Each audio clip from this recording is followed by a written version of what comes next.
my absolute best memories in life are connected to that place.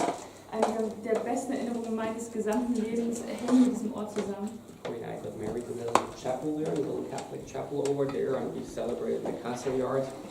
Corey und ich, wir haben hier hinten in der kleinen Kapelle geheiratet, in der kleinen katholischen Kapelle, und hier unten im Garten dann gefeiert. And 2 of our 3 children are born here. 2 unserer 3 Kinder wurden hier geboren. So I have a lot of positive memories. Da habe ich sehr viele positive Erinnerungen. And also my worst time in life are connected to the place. Aber auch meine schlimmsten Zeiten hängen irgendwie mit diesem Ort zusammen. It's a place that we always love to come back here. Aber es ist immer ein Ort, an den wir gerne wieder zurückkommen werden. Let me give, before I want to know a little bit more about you, I want to give you a little bit my plan for the week. Und ich möchte gerne auch ein bisschen was von euch hören, aber ich möchte euch einen kleinen Überblick geben über die Woche. And that's what I plan, and I really want to hear what are your questions, what do you want to know, what did you find out?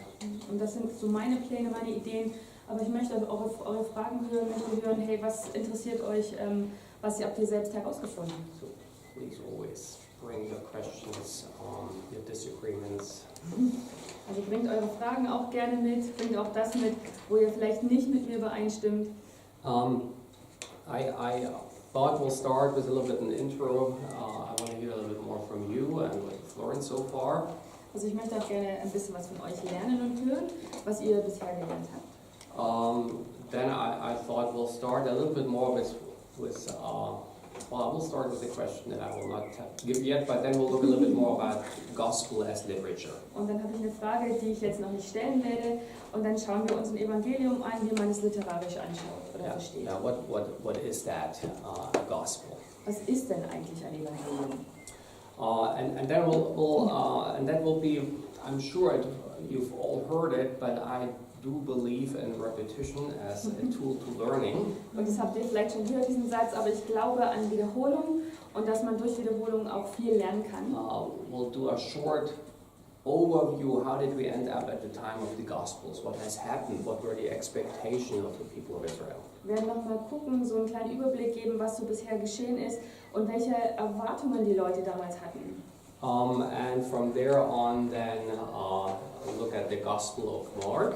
Dann schauen wir uns das Evangelium von Markus an. And maybe we'll look today a little bit more about who wrote it and when, and a little bit of those questions. Und schauen uns an, wer das geschrieben hat und wann und so diese Fragen. I figure that will be today, and tomorrow we'll go a little bit deeper into Mark and look at some of those wonderful stories. Is my favorite gospel. Das ist dann so der Plan für heute, und morgen geht es ein bisschen tiefer ins Evangelium. Und Markus ist auch mein Lieblingsevangelium. Then Wednesday we'll look at the Gospel of Luke. Mittwoch gucken wir uns Lukas an. We'll focus especially on the parables in Luke. Und dort ein besonderer Schwerpunkt werden die Parabeln sein. Then Thursday you will have the pleasure of having my wife teach. Am Donnerstag werdet ihr meine Frau kennenlernen und sie wird euch unterrichten. So she will teach about Acts. Sie wird dann über Apostelgeschichte lernen. And then Friday we'll look at James and 1 Peter. Und Freitag Jakobus und den 1. Petrus. Hey, and again, I really would love to hear from you and bring your questions. All questions are allowed. Also bitte gerne immer wieder die Einladung, bringt eure Fragen mit, alles ist erlaubt. Now, as an introduction, if you could tell me just your name, where you're from, tell me one thing that is unusual about you.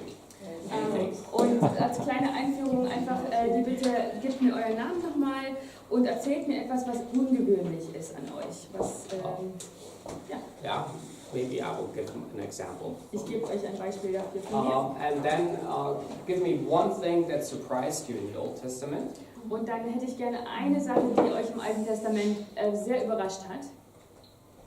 Did you all read Mark already? You've read Habt ihr Mark. Markus gelesen? And maybe give me a question you have about Mark. Und vielleicht habt ihr auch eine Frage von Markus. Ist das zu viel? You can do it. Okay, let's start. So I'm Torsten. I'm German. What's a little bit unusual is that I now have already 3 different nationalities. Also ich bin Torsten und komme aus Deutschland. Was ungewöhnlich an mir ist, ich habe 3 Nationalitäten. Well, I grew up in East Germany, so I was in East Germany with a passport and all. Also ich bin in Ostdeutschland aufgewachsen, hatte also einen Pass für die DDR. Of course, after the unification, I got a different one. Dann hat sich mein Pass natürlich verändert, als die Wiedervereinigung kam. Praise the Lord about that. Preis den Herrn dafür. And then just recently I got my American citizenship. Und habe vor kurzem meine amerikanische Staatsbürgerschaft bekommen. So I hope that's the last one, but who knows? Aber das ist bisher die letzte. Mal sehen. Well, let me share. I love the Old Testament, so I was a little sad that we're not here. I know you're looking forward to the New, but I love the Old Testament. Also ich bin ein großer Fan des Alten Testaments. Ich schade, dass es schon vorbei ist. Aber ja. It always surprises me that there's so much more in there than I've seen in 20 years of studying it. Und was mich immer wieder überrascht, ist, dass da so viel mehr drin steckt. Und ich habe schon 20 Jahre in dem Alten Testament auch gelernt und verbracht und trotzdem ist da so viel mehr drin. I love the whole symbolism of the tabernacle and the temple. Ich liebe den Symbolismus in der Stiftshütte, alles was damit zusammenhängt. And lately I'm fascinated of the connection to the rivers in Genesis and all the rivers up to, of course, the final river in Revelation. Und dann so in letzter Zeit sind mir so diese Vergleiche aufgefallen zwischen Flüssen im Alten Testament und dann die im 1. Mose sind und die wir dann auch in der Offenbarung wiederfinden.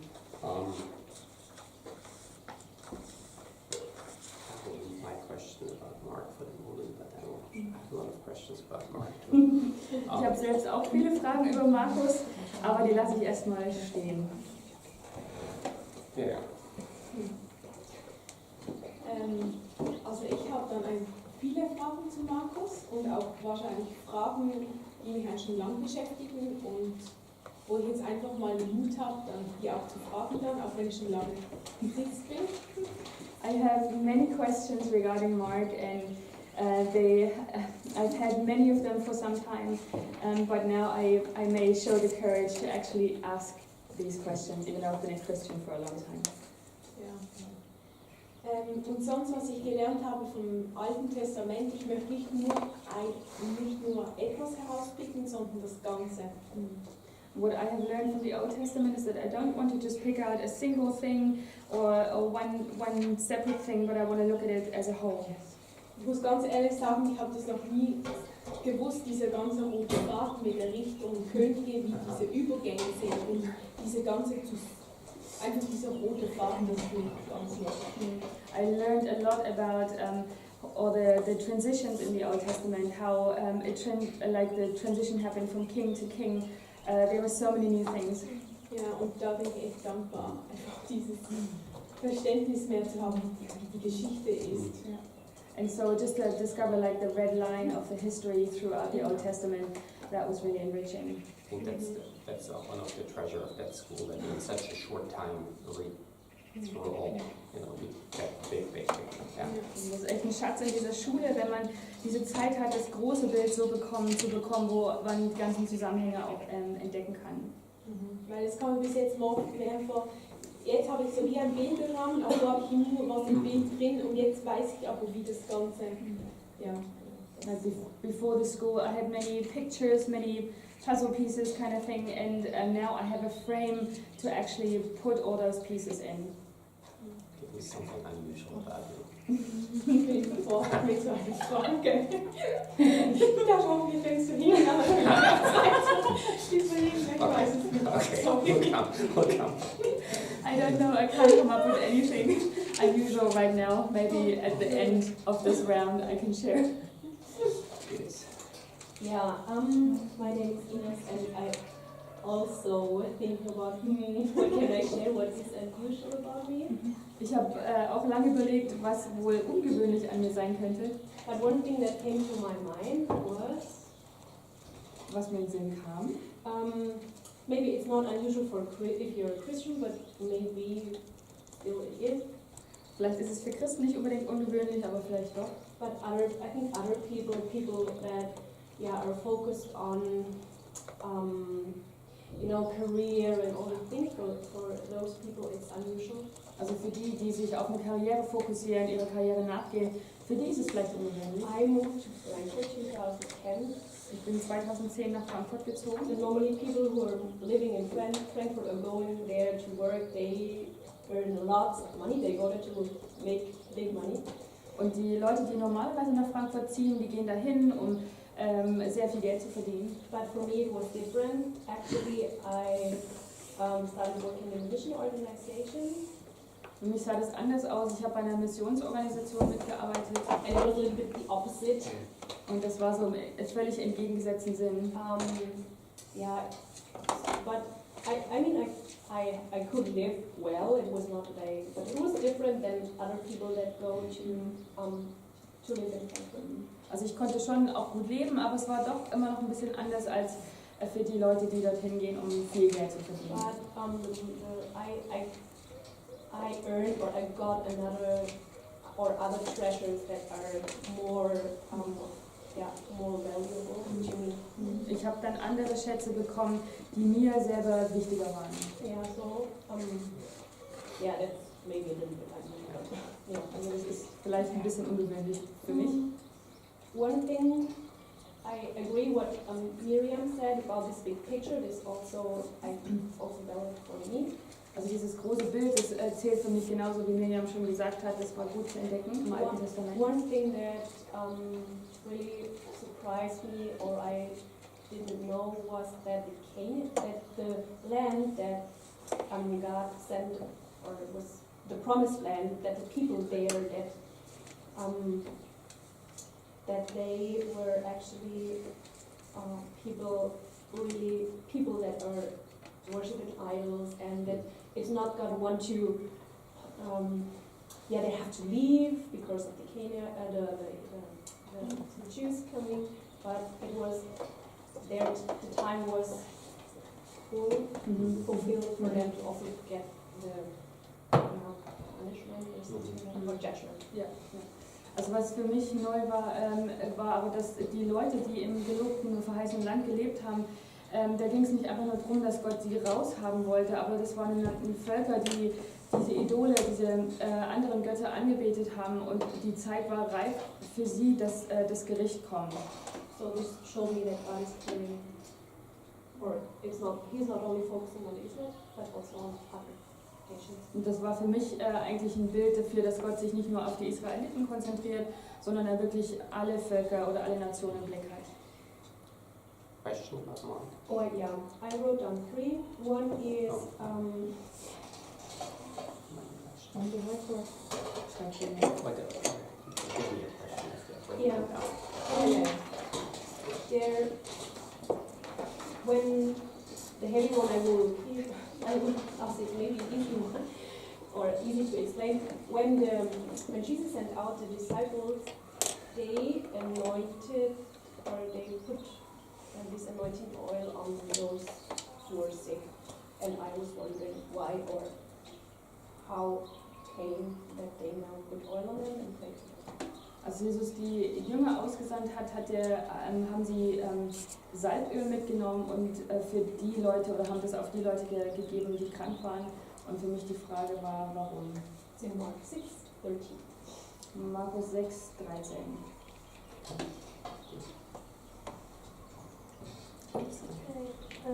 My name is Easter in English. So yes, I'm from Germany, and I have no clue what is unusual on me. Your laugh. Maybe, yeah, maybe, yeah. And for me, it's really cool to see how all is connected in the Old Testament, and that God had, from the beginning, when the human fall in the sin, then he had plan to, sie wiederherzustellen. And yeah, this is really cool to see that God is faithful there, and yeah, he wants to have a relationship with us. Yeah, and Mark, I need to think about. Also für mich war im Alten Testament schön zu sehen, wie alles wirklich auch zusammenhängt, wie Gott einen Plan hat, nach dem Sündenfall die Menschen wieder zu sich zu holen und das wieder richtig zu richten, hinzurichten und dass er die Menschen liebt. Und für Markus eine Frage habe ich vielleicht nicht. Okay, my name is Clemens, I'm from Germany as well. Unusual about me, I love sarcasm. You don't like sugar. Oh yeah, I hate sugar and sweets, that's very unusual. But to go a little bit more deep, I think it's more to... What's wrong with me? I don't know. I actually don't know. What? Sorry. It can be sarcastic too. Yes, I just thought that. And I question a lot. Starting with myself as well. I think that's also unusual. About the Old Testament, what really stood out for me, why is there an Old Testament at all? Why not only first 3 chapters of Genesis, creation and the fall, and then go to Jesus, the reconciliation? Excellent question that you ask. So why are there 39 books with stories and stories? That's what really stood out for me. Also für mich ging es, also abgesehen davon, ich bin sarkastisch, ich mag keinen Zucker. Und dann die Frage, ich habe sehr viele Fragen, auch bezüglich mir selber. Und eine Frage zum Alten Testament ist, warum gibt es nicht nur die ersten 3 Kapitel im 1. Mose und die ganzen anderen Bücher, warum gibt es die eigentlich? Diese ganzen Geschichten, warum haben wir die? Yeah, and a question about Mark, I had 2. The main question is in Mark 4, verses 10 to 12. When the disciples ask him about the parables, and then just the last sentence, I speak in parables, otherwise they might turn and be forgiven. What does that mean? Also bei mir die Frage zu Markus 4, Verse 10 bis 12, und da steht bei den Gleichnissen, warum, ja genau. Warum spricht er denn in Gleichnissen die ganze Zeit und dann sagt Jesus, weil sonst sehen sie und kehren und ihnen wird vergeben. And the second question is like, what is the sin against the Holy Spirit? That's a couple of verses earlier. Und das zweite ist, was ist denn die Sünde gegen den Heiligen Geist? Because we talked about it in the small group once, a couple of months ago. But what does the Bible say about it? Does it exist nowadays, or was it only for the Pharisees? That's already a good question that most people don't ask. Ja. Ist das jetzt auch eine Frage, die heute noch relevant ist, oder hat es nur damals für die Pharisäer gegolten? Ja, gute Frage. Yeah, the parable question will most likely come to on Wednesday when we talk about the parable. That's a great question. Die Frage mit den Gleichnissen werden wir wahrscheinlich am Mittwoch beantworten, dann wird es ein bisschen mehr um die Gleichnisse gehen. Serene? Yes, I'm Serene from South Korea, and unusual thing about me is I think I'm living mysterious life. I don't understand my life because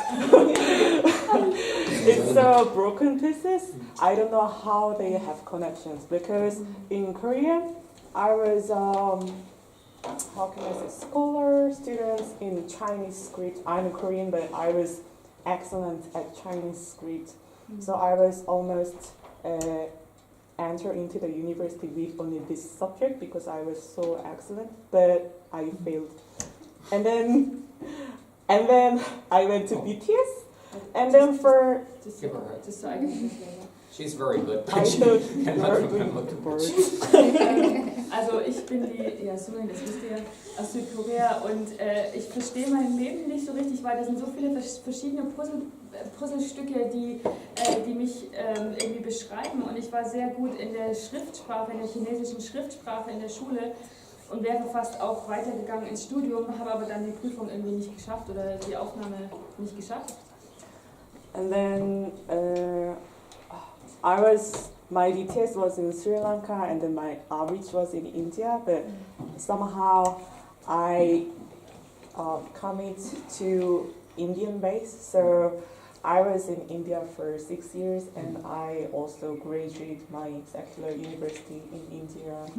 Dann habe ich meine DTS in Sri Lanka gemacht, habe den Einsatz in Indien gemacht und bin dann 6 Jahre lang an einer indischen Base geblieben, habe dort mitgearbeitet, habe auch meine Uni dort abgeschlossen in Indien. And somehow after my Sabbath I came here just to have working school for 3 months, but it's been more than 1 year I'm staying here. Und dann bin ich nach meinem Sabbatjahr hierher gekommen, wollte die Weltanschauungsschule machen, die SPCW, und bin nach über einem Jahr aber immer noch hier. So it really seems like no connection at all while I'm living. So yeah, I think that's unusual. There's no connection for something to make it something. Also für mich ist da noch kein roter Faden, keine richtige Verbindung da, wie das alles zusammenhängt. Das ist ungewöhnlich für mich. And about Old Testament, what I learned from Old Testament was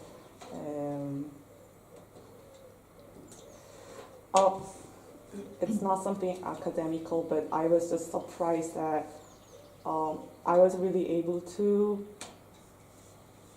be healed and get vision through Old Testament. I thought it's about I thought those things were happening in New Testament. I didn't think healing and visions and having hope can be also happen in Old Testament. Also was mich überrascht hat vom Alten Testament war nicht unbedingt was Akademisches, sondern dass ich eine Hoffnung bekommen habe und auch eine Heilung und ein Bild, eine Vision für die Zukunft oder ja, fürs Leben, was ich gar nicht erwartet habe im Alten Testament. Ich dachte, das kommt nur durchs Neue. For me, it was really a book of hope and love and grace. Ich habe viel entdecken können über Hoffnung, über Liebe und auch über Gnade. And question about Mark was when I was reading when Jesus was healing people, I questioned because when Jesus said the reason that she's sick is to give glory to God, but sometimes some people are sick because of the sin they got born. They had when they were born. So it was confusing. Some people are born sick because of the fall, and some people are sick because they need to give glory to God. Also das mit den Heilungen, mit den Kranken im Neuen Testament, dazu habe ich schon Fragen, dass manche Menschen sind halt krank durch die Sünde oder seit Geburt und andere sind krank, um dann Gott die Ehre zu geben oder um Gott groß zu machen. Das leuchtet mir nicht ein. The second question is, when Pharisees accused Jesus about, like, this is Sabbath, why are you healing him? And he said, his sin is forgiven. And Pharisees say, Jesus says, which one would be easier? Like, your sin is forgiven or your sickness is healed? Do you think which one is easier? But I don't know which one is easier. So that was my case. That's an interesting look at that story, although you mix two stories here together. But yeah, that's good. Also einmal die Konfrontation mit Jesus und den Pharisäern, wie er am Sonntag heilen kann. Ich glaube, das war die eine Frage. Und das andere, da ging es darum, wo Jesus sagt, deine Sünde sind dir vergeben oder du steh auf und geh. Was ist das Größere dann an den beiden Sachen? Und darüber werden wir noch sprechen. One of my favorite stories in Mark, the story of the paralytic. Eine meiner Lieblingsgeschichten im Markus, die Heilungsgeschichte des Gelähmten. Okay, my name is Nasya. I'm from Germany. I have no clue what is unusual. I don't know. Maybe that I have 2 citizenships and was born in Guatemala, but that's more normal for me, I think. Yeah. Ja, also ich bin Nasja auch in Deutschland geboren oder aus Deutschland, habe aber auch 2 Nationalitäten. Die andere ist aus Guatemala. And about the Old Testament, I just love the fact that I read it already before, but I didn't saw all these connections between these books or like even between the New Testament and the Old Testament and all these amazing vision what God gave. And I was just so surprised reading like Isaiah again, and just like seeing all these vision what God gave Isaiah, and what he like literally like gave him everything, like he said everything what he will do, and it's just so amazing to see that, because before it was just like a book that was so hard to read, and then like to just see what actually stands behind that when you really like start studying in it, and then also like getting this big picture, like not having just like a little bit here and a little bit there, like understanding like more this like big picture, like slowly. Ja, für mich war interessant mit dem Alten Testament, ich habe viel schon gelesen und ich habe das ganze Testament schon gelesen gehabt, aber jetzt diese Verbindungen zu sehen, die Übergänge zu sehen, auch bei Jesaja zum Beispiel, ist ein Buch gelesen, was immer sehr schwer zum Lesen war für mich, aber jetzt auch zu sehen, was da drin steht, das wurde alles erfüllt, also dass so konkret auch gewesen ist, das war gut zu entdecken. And for Mark, I have quite a lot of questions, but one question what is really like, is like almost the same than Clemens. It's like with the parable, like I don't understand why Jesus says like, for you don't have parables, but for them I will speak in parables, because I think it would be so much easier if he would just say it, you know, like I don't understand why he makes it harder for them to understand his word. Also für mich ähnlich wie bei Clemens die Frage mit den Gleichnissen, warum würde es Jesus schwieriger machen mit den Gleichnissen, dass er das durch ein Gleichnis erzählt und nicht irgendwie das direkt dann sagt. Ja. Okay. Ich bin Babsi und würde sagen, das Unübliche für mich ist, dass ich mich nicht vorher auf Situationen freuen kann, die kommen, sondern erst wenn sie da sind und auch irgendwie ich manchmal zu meinem Glück bringen muss. Aber ich nicht manchmal zu meinem Glück bringen muss, aber ich muss dann noch. Something unusual for me is that sometimes I cannot look forward to something and be excited about something until it's actually there, and then I get excited about it. And sometimes you have to force me to enjoy myself or to have fun with something.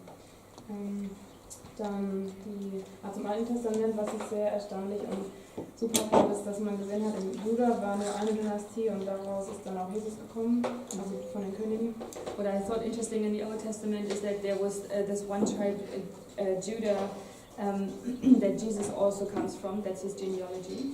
Und dass eben in Israel 9 oder 10 verschiedene Dynastien waren und da viel mehr Korruption war und die sich gegenseitig umgebracht haben und man einfach gesehen hat, wie da kein roter Faden ist und das nicht weitergeführt werden kann. And then with Israel or the Northern Kingdom, there were 9 or 10 dynasties, and they kept fighting each other, battling one another, and then there, of course, nothing came out of it. It was destroyed in the end.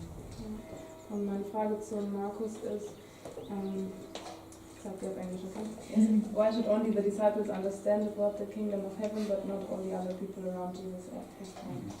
Also hier auch die Frage, warum sollten nur die Jünger von Jesus verstehen, worum es im Königreich Gottes geht und warum nicht auch die anderen. That's in Mark 4. And then I have another one. Are there more demon-possessed people than we think today? Because there is this epileptic guy in Mark 9, and I connected him to be epileptic because he had this form. That's just a possibility. Also dann die Frage, ob es heute noch mehr Leute gibt, die von Dämonen besessen sind. Und da geht es um die Geschichte im Kapitel 9 mit dem Besessenen. Geht es um den besessenen Jungen, ne? Mit Epilepsie, genau. Okay, my name is Ezekiel. I came from Nigeria. One thing that is unusual about me is we kind of have some things in common with Clement. I don't like chocolate, coffee, and Need for that generation. But the one that is most unusual is that I did BTS when I was 14 years old. Another thing that stood out for me in the Old Testament is that I was really critical about the Old Testament, but I don't understand why God with other killings of other nations, destroy people, and also especially when I read that the Israelites too, at some point they are more stubborn or they do more evil somehow than some of those nations that God will